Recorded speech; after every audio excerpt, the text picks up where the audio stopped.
ang gugma sang tigulang nga hindi mabangbang. Kaya kung kamo interesado sang istorya ni Lola, ang love life ni Lola, pongko plastar pamatik istoryahanta.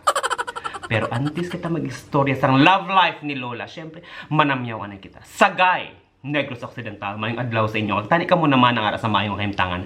Kag madamog yung salamat sa inyo nga paglantaw, kag pagpaday nga pagsuporta sa akong mga videos. Halong gid, kamo dira. Hindi ako makapati nga isa ka 67 anyos may katol pa. Gani ko na interesado, pongko na yung aton nga video subong party sa isa ka tigulang, ang gugmasang tigulang nga hindi mabangbang. Ining istorya na tabo mo ni. Isa ka tigulang sa 67 anyos. May ka-chat sa Facebook nga puti. Picture, kita nyo lang. Nanam, manamit, kanamiton sang puti. Kani pa di si Lola na inggan niya. Makadto sa Pilipinas, i-meet siya. Sang ato na sa Pilipinas kuno, ara siya sa airport sa Gwa, nagahulat.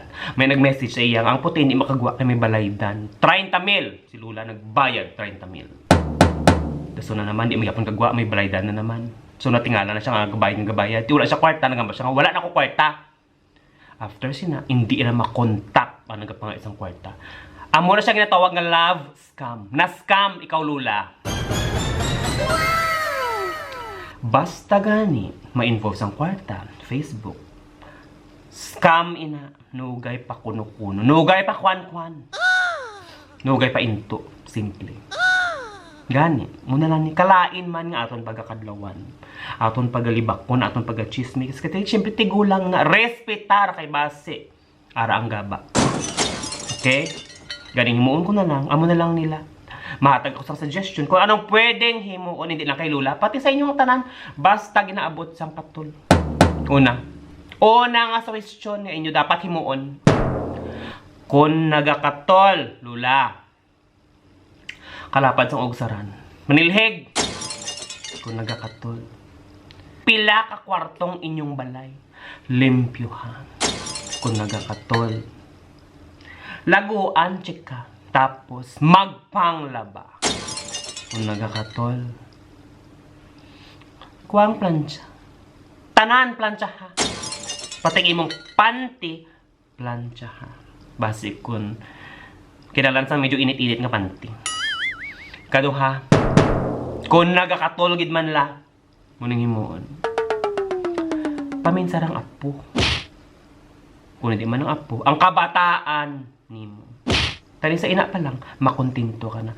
Dal ang apos Jollibee, kaon ka mo sa Jollibee, paliwa-liwa. Ano gina-expectar mo bisan sa chintay shitty ka na? Nangita ka pa sang puti. Maano ka pa? Mapabambam ka pa? Take one nila. Katatlo.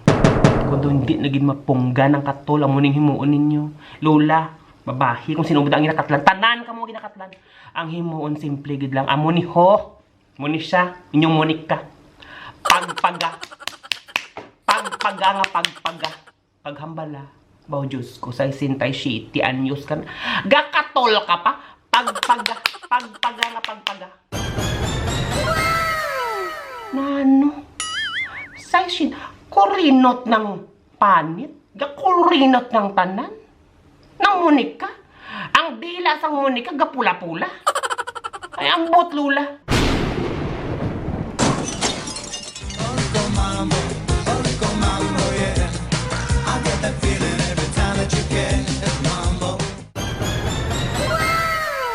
Gani sa tanan dira nga ginakatlan anong himuon, simple gid lang. Pagpagang munika.